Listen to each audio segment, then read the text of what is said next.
आणि आता बातम्या पाहूयात सविस्तर। स्वातंत्र्य दिनाचं औचित्य साधून सीजेपीचे संस्थापक अभिजित दीपके यांनी आपल्या एका नव्या अभियानाची सुरुवात केली। या अभियानाच्या अंतर्गत सरकारी शाळा सुधारण्याची मोहीम त्यांनी हाती घेतली। आपल्या मूळ गावातून त्यांनी या मोहिमेला सुरुवात केली। पाहूयात आमचा एक खास रिपोर्ट।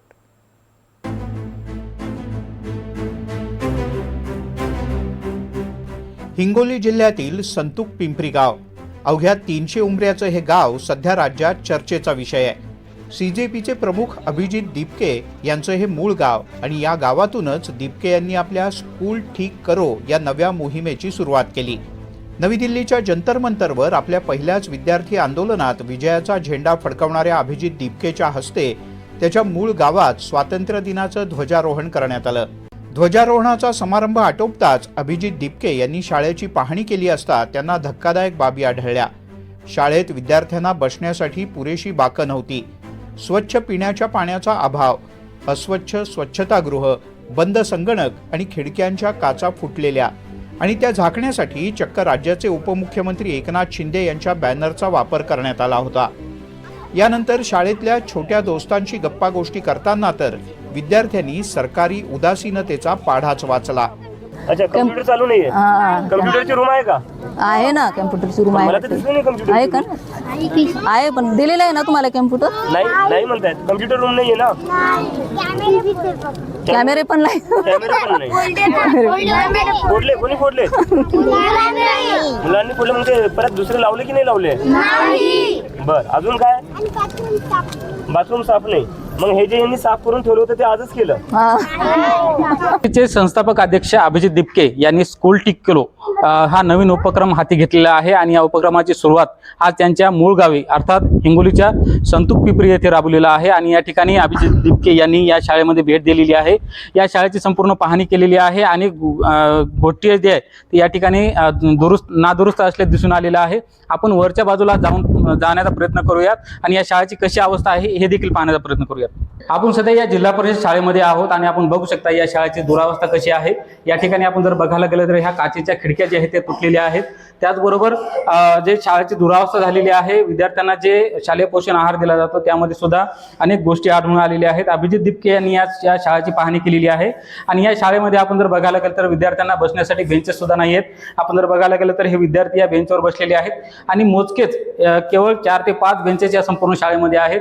खरं तर भारताला स्वातंत्र्य होऊन आज 80 वर्ष पूर्ण होत आहेत, मात्र तरी सुद्धा जिल्हा परिषदेच्या शाळाची जी आहे ती अशी अवस्था असल्याचे दिसून येत आहे। मुलांनी शाळेतल्या शिक्षकांच्या अनुपस्थितीबद्दल दीपके यांच्याकडे तक्रारी केल्या। त्याबद्दल सरपंचांना विचारणा केली असता मुख्याध्यापक आणि शिक्षक 2 महिन्यांपासून शाळेकडे फिरकलेच नसल्याचं त्यांना सांगण्यात आलं।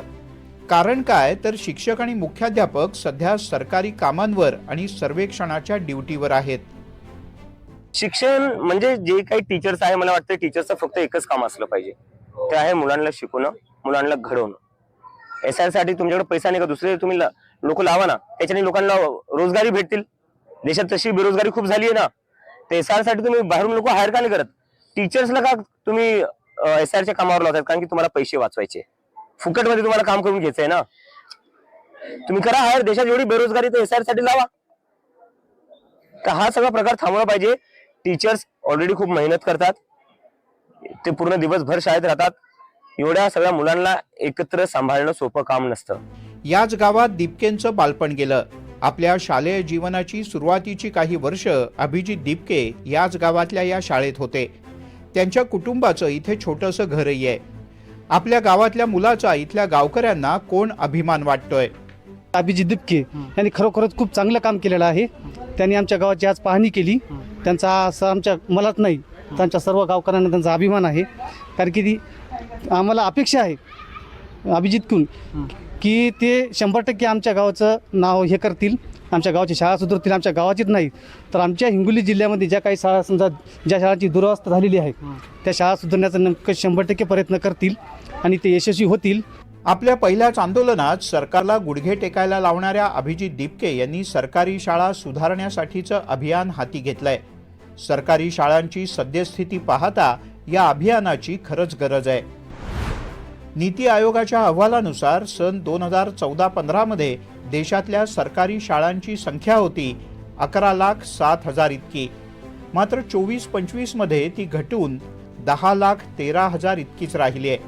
गेल्या 10 वर्षात देशभरात 94,000 पेक्षा अधिक सरकारी शाळा बंद झाल्या. अगदी थोडक्यात सांगायचं तर दररोज 25 शाळा बंद होत आहेत, तर दुसरीकडे खाजगी शाळांची संख्या मात्र त्याच वेगानं वाढतेय. राजकीय करिअरची संधी असतानाही अभिजित दीपके आणि त्यांच्या सहकाऱ्यांनी सामाजिक क्षेत्रात काम करण्याचा निर्णय घेतला आणि आपलं वेगळेपण दाखवून दिलं. आता सामाजिक क्षेत्रात भरीव कामगिरी करून ते नव्या पिढीचं नेतृत्व करतायत. त्या जेनझी तरुणाईसमोर एक आदर्श उदाहरण घालून द्यावं हीच अपेक्षा.